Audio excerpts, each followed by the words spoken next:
तर शिंदे आणि अजित पवारांचे एकही खासदार निवडून येणार नाही असं संजय राऊतांनी म्हटलं। शिंदे गट अजित पवार गटाच्या जाहीरनाम्याचा काही उपयोग नाही असं राऊतांनी म्हटलंय।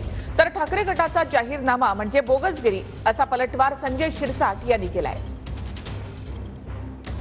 त्यांच्या जाहीरनाम्याचा तसा उपयोग नाहीये अजित पवार किंवा एकनाथ शिंदे, कारण त्यांचे एकही खासदार निवडून येणार नाही दोन्ही या गटांचा। मी वारंवार हे सांगतोय, अजित पवार यांचा एकही खासदार निवडून येणार नाही आणि शिंदे यांचा सुद्धा निवडून येणार नाही, हे मी अत्यंत स्पष्टपणे सांगतोय। जाहीरनामा करून त्यांना काय, त्यांना जाहीरनामा कळतो का?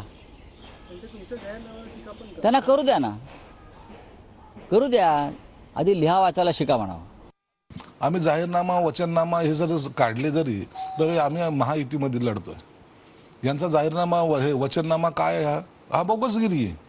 मग आणि ही घोषणा अशा करतायत की जसं काही हे देशाचे पंतप्रधान हेच होणार आहेत, सगळ्या खात्याचे प्रमुख हेच असणार आहेत। मग आम्ही असं करू, आम्ही तसं करू, अरे तुम्हाला विचारलं तर कराल ना।